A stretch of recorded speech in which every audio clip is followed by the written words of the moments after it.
What's up, everyone? Welcome to the Accounting Flow podcast brought to you by Financial Sense. This podcast is dedicated to taking a deep dive into accounting firm workflow and processes. Each episode, we will spend 20 minutes interviewing actual accounting firm owners just like you, uncovering specific processes that firm owners and operators encounter on a daily basis and discuss ways to improve them. Let's go.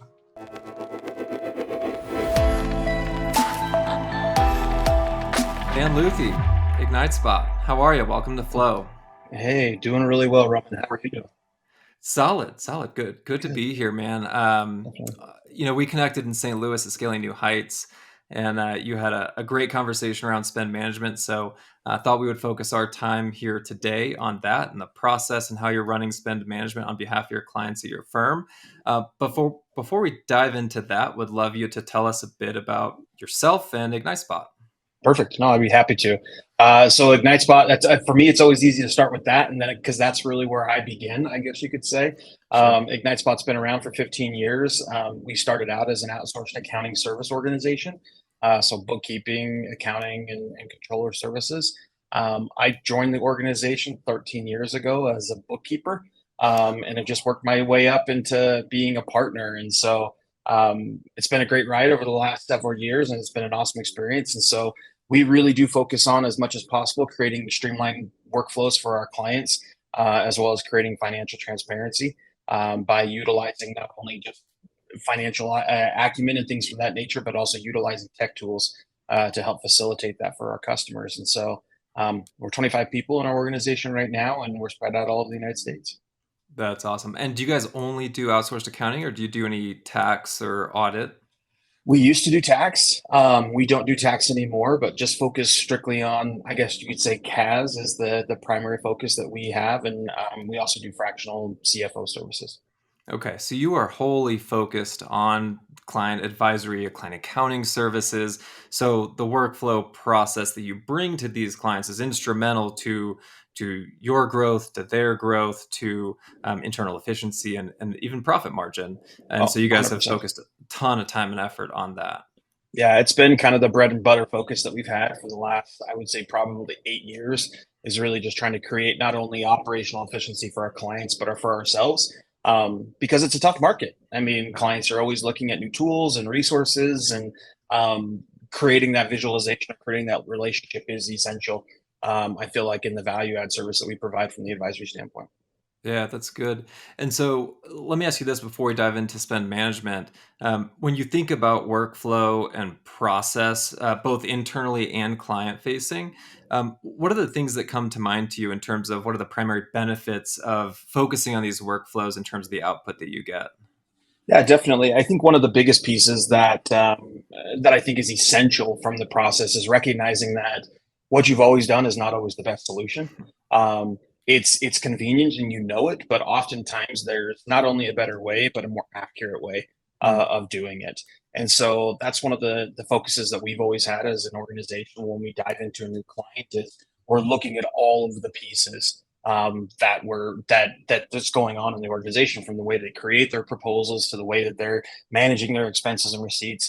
But I think the biggest part with it is, and just my thoughts to anybody who's getting started in this or is looking at changing something, is it's great to have a roadmap, but don't try to eat the whole elephant all at once. Start with the beginning, start with something that's smooth for you to interact with, and then start moving through it. And I think the same thing works with spend management, because people can, I mean, diving into that, people can get really excited about the opportunity with it, but it can get overwhelming because there's a lot that can be done with spend management. Yeah, and so you think about workflow and process as it relates to clients, and accuracy being the primary output. Um, 100%. are there other things internally that you guys are setting up workflows and processes for to garner better internal efficiency, or have your team be able to focus more on advisory type services, things like that? Yeah, definitely. Quality control has been one of the Mm, biggest areas of focus that we've put in from a software platform and an efficiency standpoint. Because historically, and I think this is just general for accounting, is it's manual. It's a lot of work to go through, and so we've kind of determined what we want to evaluate from that space, which has created a lot better opportunity for us to, of course, make sure there's standardization, but to make sure the quality is hitting a certain metric before it gets out to the client. And so Yeah. I think that's one of the areas that we've improved a lot over the last little bit with. But it's just created more doors and more opportunities. I think on the other side, we've focused really, or focused quite a bit on actually fine tuning people's involvement with the client interaction. Hmm. So we don't run a pod system, but we run it based off of a package service offering that you have. So you may have up to 4 people working on your account. We've really defined heavily what each person does to make sure there's not overlap, but also make sure that they're feeding the next wave of service a lot easier, so that it's Yeah. just better communication and better organization. Got it. That's good. And so in these packages that you have, is spend management a part of every package, or is it kind of tiered out based on what options the client selects? Yeah, definitely. So we start with a basic spend management function for our entry level clients, and if they want something more robust, it gets added as your package theoretically goes up. So really, for us, the idea around creating organization around what you're spending and putting controls in place is at the forefront of our basic package. We really Yeah. do want to make sure that that's something people are thinking about. We may not have full budgeting and may not have a true like manage workflow by switching them over to a divvy or a ramp or something from that perspective. But we really do try to characterize and frame the client correctly from the start on really making sure that they're being efficient with what they're spending and that they're aware of what they're spending and who has access to it. Yeah, it's so smart because you think about the clients that you serve, and remind me what industry you focus on. We're a general practitioner, so it's Okay. anything and everything. So But primarily smaller businesses. small businesses, yep, anything Okay. from a million to 10 million usually.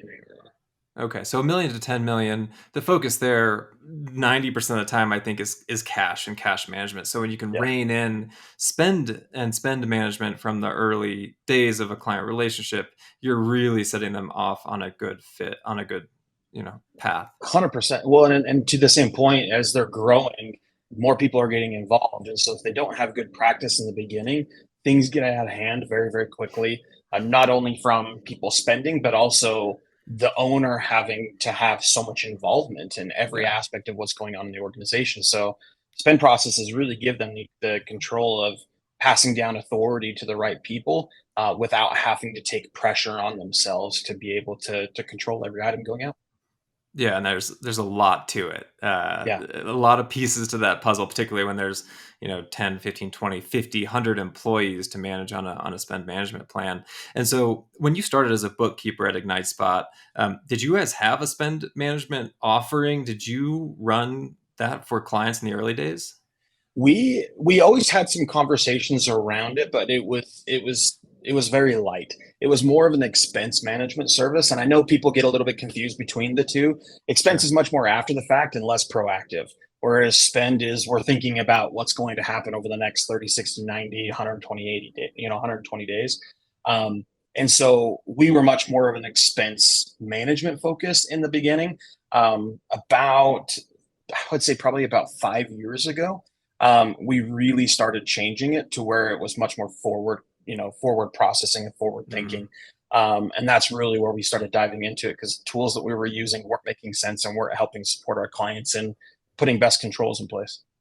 And so 5 years ago, then what prompted you all to focus more on that? Was it more the tech that was able to facilitate that more? Or was it internally just a need from the client standpoint? What spurred you to jump into that side of things? Yeah, the first piece actually came to us from a client. A client was Mm, using a tech tool that was out there, and it was cumbersome for the client to utilize. And but also at the same point in time too, they were finding out what was going on in their business much later after the events that they were doing were happening. And so the client was asking, it's like, how do we get this under control? Like, what tools and options do we have that can help us to be able to limit the not necessarily just limit the amount of spend people have, but also make sure that we're prepared for what people yeah. are going to spend at each of these conferences or each of these controls. And a member of my team was at a conference with me. I think it was honestly at Scaling New Heights about 5 years ago. And he ran into Divi, which was the first partner tool that we started working with, and it just made sense to him from that perspective. And so he and I talked and worked together, and he really took the lead on building out this structure for our client to really create a more forward thinking system and creating Yeah. not only a budget, but also creating traction for the people who were below, like Yeah. knowing how much they could spend ahead of time instead of finding out if they were going to be, denied reimbursement or things of that nature. It really created just a lot more clarity, and the client was able to save quite a bit of money because of it. Yeah. And so it started with one client. One client, yep. Yeah, that's cool. And so after scaling new heights and running into Divvy and learning about their accounting partnership, did they have an accounting partnership at the time? It was brand new. They were just kind of getting the system going. So it wasn't anything that was major robust. It wasn't a very, comprehensive system. We had a really good rep that was working with us that would give us insights and help support us. And that really made the difference because it was so new at the time. Yeah. Yeah. And so you said you guys had those initial discussions with them, and then your partner started working more on the internal structure to facilitate that more as a product for your clients. Did you collaborate with Divvy at that point in time on what the structure should look like, or how was that initial structure for that service originally conceived? Yeah, they gave us the framework of the platform, and the platform's evolved a lot since kind of our initial integration with them. Their first phase had the ideas around budgets, but it wasn't. They didn't have tiered budgets. They didn't have any of those kind of functions with it, and so that's where we really started. As we started building out this really robust workflow for the client, we really started talking with them about, we would love to see this. We'd love to Hmm. see, a staggered budget that's going to roll up to a parent group where the managers of that team can see all of it, not just some of it. Also putting in controls where maybe you control by vendor spend versus just having a general bucket that's available. And so we've definitely provided a lot of feedback over the last 5 years and have had a really good relationship with them, and a great partnership that's helped us to be able to make sure the products evolve to the way that it is now. Man, that's so good. I feel like when you're able to have the type of relationship with a vendor, a software provider that you're using to serve your clients, the type of relationship where you can provide feedback and they listen and they incorporate that Yeah, into their offering, like that is so critical to be able to scale something, because not every system is going to have everything under the sun that you want, yeah. but to have that line of communication open is tremendously important. Yeah, it's made a big difference for us, not only from the standpoint of, things that we want that we would love to see them create, but also when they roll something out that wasn't necessarily in alignment with what we kind of expected, they explain to us why. And I think Yeah. that's something that's been really good from with all the software relationships we've had, is we don't just keep it very simple. We try to have a good understanding of an active relationship on both sides, so that when something changes in the platform, we can communicate it to our clients and they're aware of what's going on without just kind of being blown away by what's happening. And so, Yeah. but it also has created great opportunities for new features to come out, which Mhm. has made a really big difference. We've had the same discussion with Ramp. We're relatively new to utilizing that, but more clients are bringing that to us as an organization, and so we've been moving on to that space and doing the same thing with them, which has been really good. And so, would you recommend for firm runners out there to stick to one platform? I mean, there are a ton of solutions out there that can manage spend in a variety of ways. And so, would you say, hey, it's better to start off and really lean heavily into one system, or diversify your software relationships from a spend management perspective? For me, I think it depends on the organization size, in a lot of cases, and who can help you to implement as you work through it. As I mentioned, we've been with heavy focused on Divvy as a partner for the last 5 years. It was the only solution we recommended for a really long time. Mm, It's still our primary from that perspective because we really have a good partnership with them.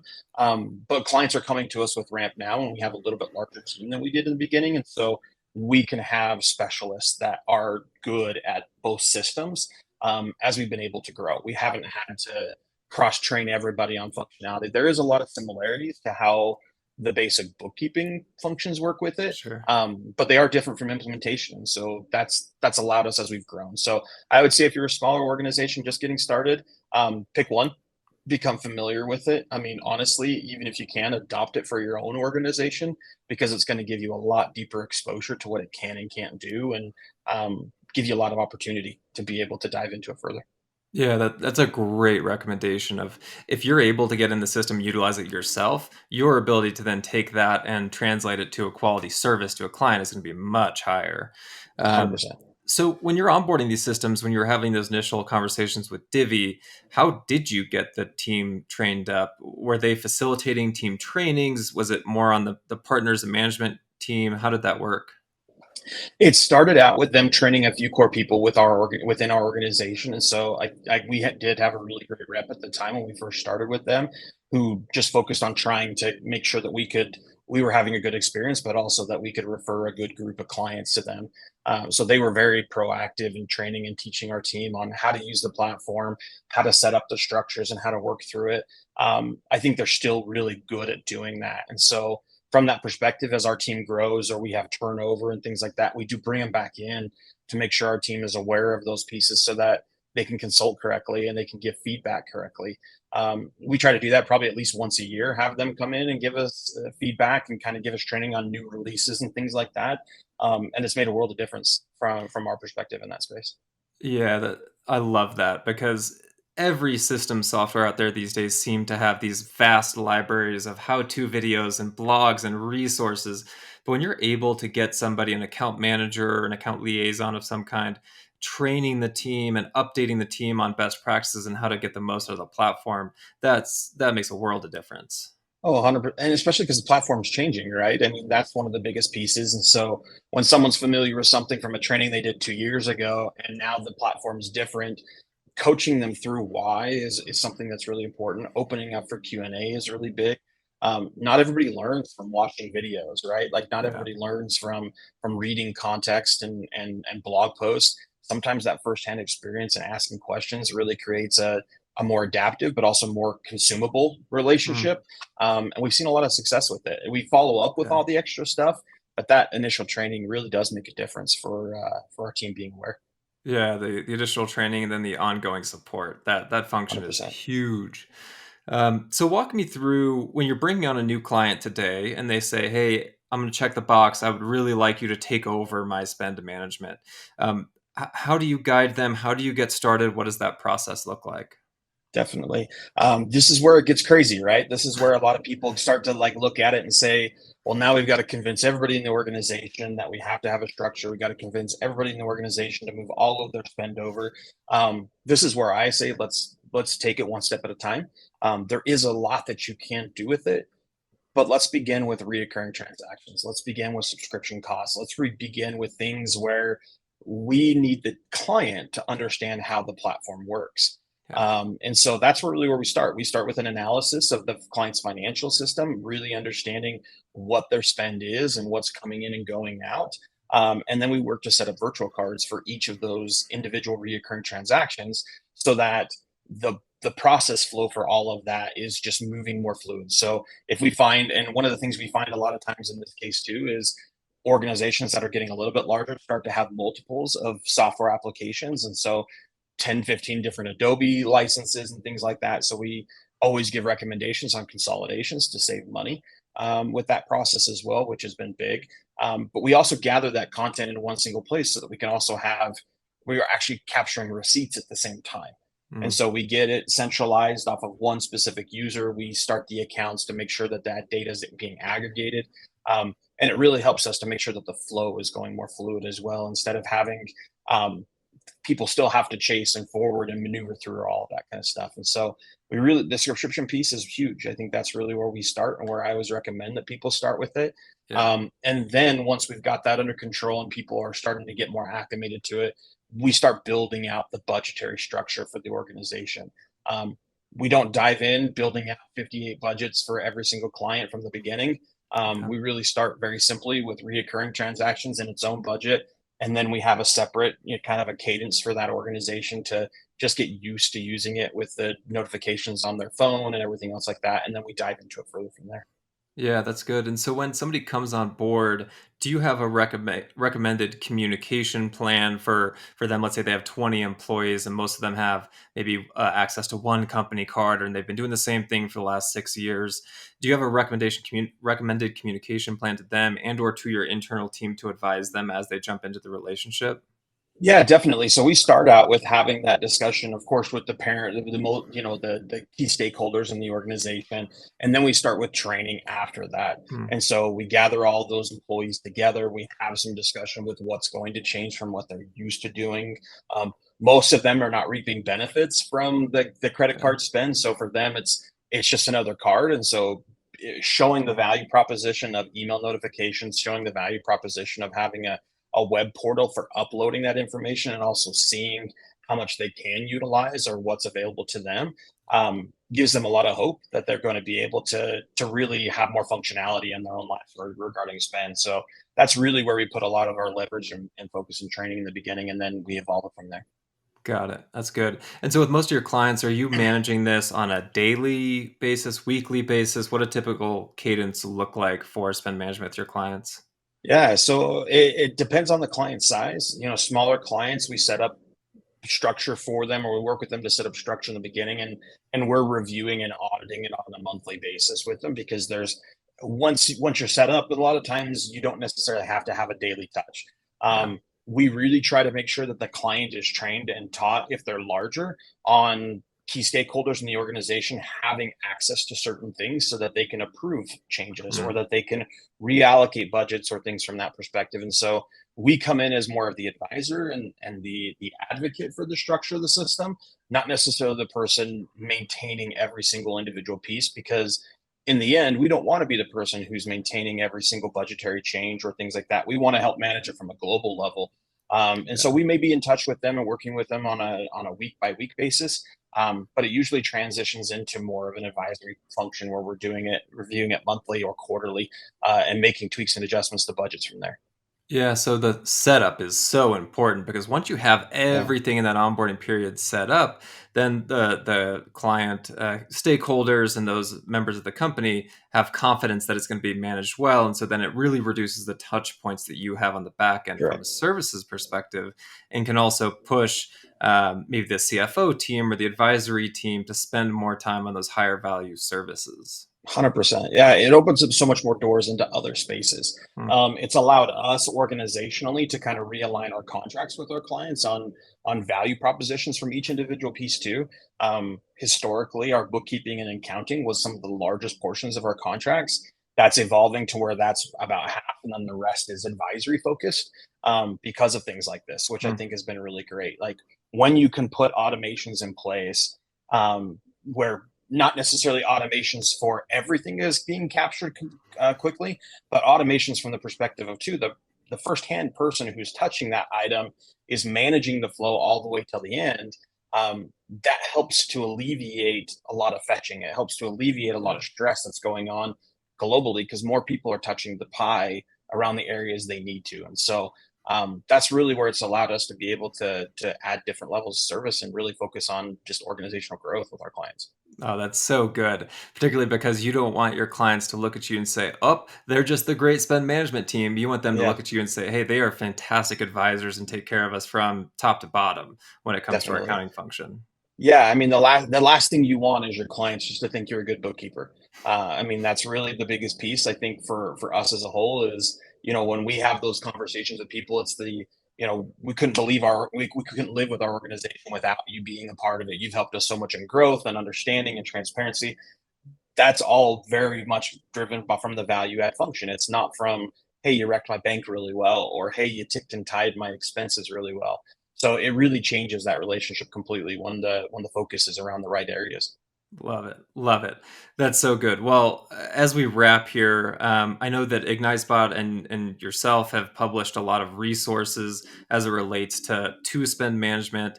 What would your recommendation be for somebody who's looking to get into this for the first time? Where would you point them? Yeah, definitely. If you're getting into it for the first time, I've actually worked with CPA.com to help develop some of their specific resources around spend management. That's probably the first place that I'd point you guys to, because it's the most comprehensive view of what they've done, and they've done a lot of research in specifically with this. So that's where I would push you direct to. Also, we're doing a lot of conference sessions with it around it. So if you're at Scaling New Heights or QuickBooks Connect, or even Digital CPA, there's going to be a lot of sessions that are focused around this going forward. And I think we're going to see an evolution of relationships around spend management for our clients. Perfect. And if anybody wants to reach out to you to ask any questions about this, how do they find you? LinkedIn's the best place to find me. I'm just Dan Luthi. I'm just the bald guy with the beard, I guess, of all the Dans that are Luthis that are on LinkedIn. But that's the best place to reach me, and I'm happy to give anybody feedback on what they should do to get started with it too. Perfect. That is awesome. Thanks for going over this overview of spend management, and appreciate you joining Flow today. I appreciate it. Thank you so much, Roman. I appreciate the invite. Yeah, absolutely. For listening in today. If you enjoyed this pod, don't forget to share and write a review. This is going to help other firm owners just like you find our podcast and get insights into how to grow their firm. Stay tuned.